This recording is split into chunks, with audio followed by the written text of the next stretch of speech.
Hello friends, வணக்கம். இன்றைக்கி நம்ம தேங்காய் போலி எப்படி செய்கிறதுன்னு பார்க்கலாம். இதுக்கு ஃபஸ்ட்டு நம்ம மாவு பிசைஞ்சு எடுத்துக்கலாம். நான் இதுக்கு 1½ கப் மைதா மாவு எடுத்திருக்கேன். இது கூட 2 சிட்டிகை உப்பு சேர்த்துக்கோங்க. இப்போது நம்ம இதை நல்லா கலந்து விட்டுட்டு கொஞ்சம் கொஞ்சமாக தண்ணி சேர்த்து நல்லா சாஃப்டான டோவாக பிசைஞ்சு எடுத்துக்கலாம். இப்போ மாவு நல்லா சாஃப்டாக பிசைஞ்சு எடுத்தாச்சு. இப்போ நம்ம ஒரு 2 டீஸ்பூன் எண்ணெய் ஊற்றிட்டு நல்லா பிசைஞ்சு வச்சிடலாம்.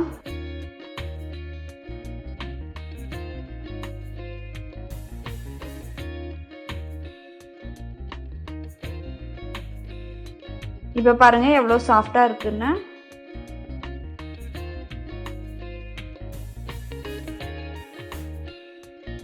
இப்போ லாஸ்ட்டாக ஒரு ஸ்பூன் எண்ணெய் ஊற்றிட்டு பிசைஞ்சு மூடி வச்சிடலாம். இது 1 மணி நேரத்துலேருந்து 2 மணி நேரம் அப்படியே இருக்கட்டும். அப்போ தான் இன்னும் நல்லா சாஃப்டாகிட்டு தேங்காய் போலி ரொம்ப நல்லா சாஃப்டாக சூப்பராக வரும். அடுத்தது நம்ம தேங்காயை வறுத்து எடுத்துக்கலாம். இதுக்கு ஒரு பேனில் 1 டீஸ்பூன் நெய் ஊற்றிக்கோங்க. இப்போ இதில் 1½ கப் தேங்காயை சேர்த்துக்கலாம். நான் இதுக்கு ஒரு தேங்காய் ஃபுல்லாக துருவி எடுத்திருக்கேன். இதை ஒரு 5லேருந்து 7 நிமிஷம் மிதமான சூட்டில் வறுத்துக்கோங்க. அடுப்பை ரொம்ப ஸ்பீடாக வச்சிங்க அப்படின்னா தேங்காய் ரொம்ப ப்ரௌன் கலராக மாறிடும். அதனால மிதமான சூட்லேயே 5லேருந்து 7 நிமிஷம் வறுத்துக்கோங்க. இப்போ இது கூட நம்ம 3 ஏலக்காயை சேர்த்துக்கலாம். சேர்த்துட்டு கலந்து விட்டுருங்க. இப்போ நம்ம ஸ்டவ் ஆஃப் பண்ணிடலாம். இந்த தேங்காய் சூடு ஆறின பிறகு ரொம்ப ஆறக்கூடாது. லைட்டாக மிதமான சூடாக இருக்கும் போது அதை மிக்ஸி ஜாரில் போட்டுடலாம்.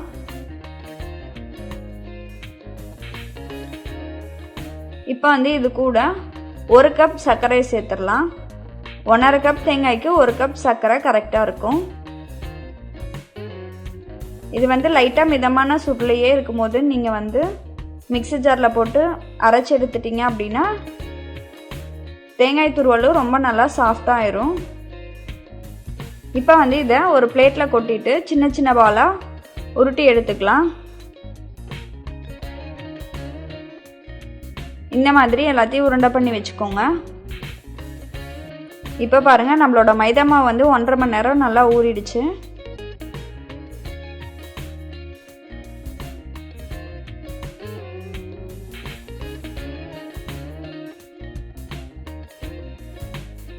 இப்போ இந்த மாவுலேருந்து ஒரு சின்ன ரவுண்டு எடுத்துக்கோங்க.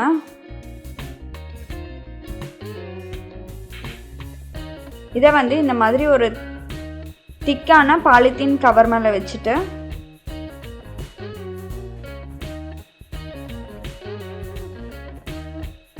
இதை மாதிரி விரிச்சு விட்டுக்கோங்க.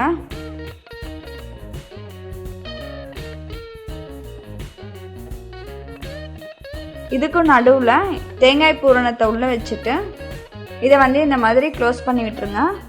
இப்போ இதில் உள்ள எக்ஸஸ் பார்ட்டை நம்ம கிள்ளி தனியாக எடுத்து வச்சிடலாம்.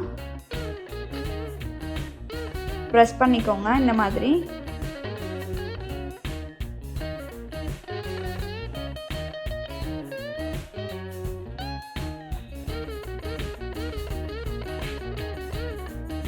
அடியில் உள்ள கவர்லேயும் லைட்டாக எண்ணெய் தடவிக்கோங்க. மேலே உள்ள கவர்லேயும் லைட்டாக எண்ணெய் தடவிக்கோங்க. இப்போ இதை நம்ம சப்பாத்தி கட்டையை வச்சுட்டு இந்த மாதிரி தேய்ச்சி எடுத்துடலாம். உங்கள் வீட்டில் பூரி ப்ரெஸ் பண்ணுறது இருந்துச்சு அப்படின்னா அதை வச்சும் நீங்கள் இந்த மாதிரி போலி ரெடி பண்ணலாம். அது எப்படி பண்ணுறதுன்னு இப்போ காட்டுறேன். பூரி ப்ரெஸ் பண்ணுறது எடுத்து வச்சுக்கோங்க. அதுக்கு மேலே அதே ரவுண்டுக்கு ஒரு சின்ன பாலித்தீன் கவரை எடுத்துக்கோங்க. மொத்தமான பாலித்தீன் பேக்காக இருக்கணும்.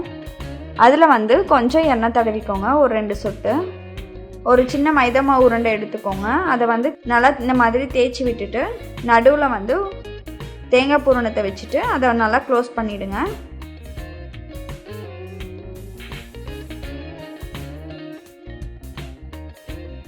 இதை இந்த மாதிரி க்ளோஸ் பண்ணி விட்டுருங்க. இப்போ இதில் உள்ள எக்ஸஸ் பார்ட்டை நம்ம கிள்ளி தனியாக எடுத்து வச்சிடலாம். இதை நம்ம அடுத்த உருண்டைக்கு யூஸ் பண்ணிக்கலாம்.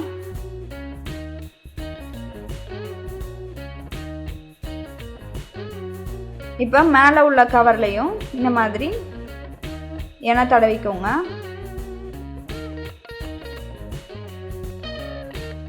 லைட்டாக இந்த மாதிரி ப்ரெஸ் பண்ணி விட்டுட்டு இந்த மாதிரி ப்ரெஸ் பண்ணி எடுத்துக்கோங்க. இப்போ பாருங்கள் கரெக்டான ஷேப்பாக அழகாக வந்துடுச்சு. தோசைக்கல்லை வந்துட்டு கொஞ்சமாக நெய் ஊற்றிக்கோங்க. நெய் ஊற்றி சுட்டிங்க அப்படின்னா ரொம்ப டேஸ்ட்டாக இருக்கும். கல் வந்து சூடான பிறகு நீங்கள் வந்து இதை போட்டு எடுத்துக்கோங்க. கல் சூடாகாமல் இதை போட்டிங்க அப்படின்னா தேங்காய் போலி வந்து ஹார்டாயிரும். இப்போ வந்து நம்ம இதை மீடியம் ஃப்ளேமில் வச்சு 2 சைடும் ஒரு 30 செகண்ட்ஸ் குக் பண்ணி எடுத்துக்கலாம். இந்த மாதிரி கலர் சேஞ்ச் ஆன பிறகு நீங்கள் வந்து இதை எடுத்துருங்க. ரொம்ப ஈஸியாக பச்சைப்பயிர் போலி எப்படி செய்கிறது அப்படின்ற வீடியோவை நான் ஆல்ரெடி போட்டிருக்கேன். அதோட லிங்க் வந்து டிஸ்கிரிப்ஷன் பாக்ஸில் கொடுத்துருக்கேன், அதையும் பாருங்கள். நம்மளோட சுவையான தேங்காய் போலி ரெடி ஆயிடுச்சு. இதை வந்து நீங்களும் உங்கள் வீட்டில் ட்ரை பண்ணி பாருங்கள். நன்றி.